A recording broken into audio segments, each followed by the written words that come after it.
आज के दौर में महिलाएं किसी भी मामले में पुरुषों से कम नहीं हैं। घर हो या कार्यस्थल, महिलाएं आज पुरुषों के साथ कंधे से कंधा मिलाए खड़ी हैं। ऐसा कोई क्षेत्र नहीं जहां महिलाएं अपना योगदान ना दे रही हों। घर हो या बाहर, महिलाएं अपनी जिम्मेदारियों को बखूबी निभा रही हैं। लेकिन ऐसी कई वजह हैं जिनकी वजह से उन्हें पुरुषों की तुलना में ज़्यादा समस्याओं का सामना करना पड़ता है। भारत की ही बात करें तो यहाँ हर मिनट एक महिला अपराध का शिकार होती है, फिर चाहे वो अपने घर पर हो, ऑफिस या फिर पब्लिक प्लेस पर। उनकी सुरक्षा पर हमेशा सवाल खड़ा होता है। घरेलू हिंसा, लिंग भेद और महिला उत्पीड़न आदि जैसी सभी परेशानियों से उन्हें गुजरना पड़ता है। ऐसे में ज़रूरी है कि महिलाएं अपने हित के कानूनी अधिकारों के बारे में जानकारी रखें, ताकि किसी भी तरह की प्रताड़ना को न सहना पड़े और उसके खिलाफ अपनी आवाज़ उठा सकें। इस वीडियो की मदद से हम आपको भारतीय कानून में शामिल महिलाओं के लिए कुछ अधिकारों के बारे में बताएंगे। महिलाओं के लिए बने कानूनों को बेहतर तरीके से समझेंगे।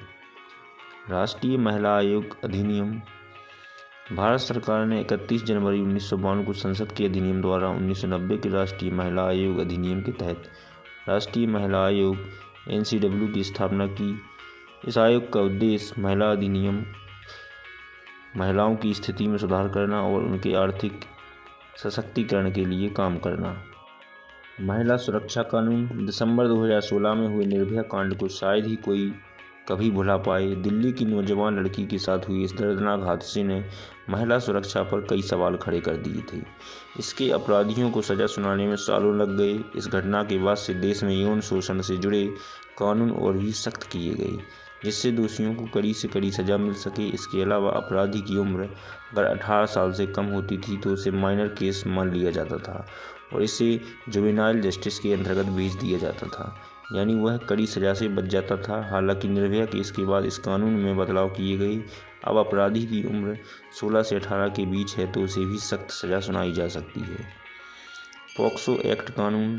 पॉक्सो यानी protection of children from sexual offence act में बच्चों के लिए कानून बनाए गए हैं। यह कानून बच्चों की सुरक्षा के लिए बनाए गए हैं। इस कानून को 2012 में लाया गया था। इसके तहत बच्चों के साथ होने वाले यौन शोषण एक अपराध है। यह कानून 18 साल से कम उम्र के लड़कों और लड़कियों दोनों पर लागू होता है। फिर दहेज निषेध अधिनियम 1961। इसके अनुसार शादी के समय दूल्हा या दुल्हन या फिर उनके परिवार को दहेज देना दंडनीय अपराध है। भारत में दहेज लेने या देने की प्रथा सालों से चली आ रही है।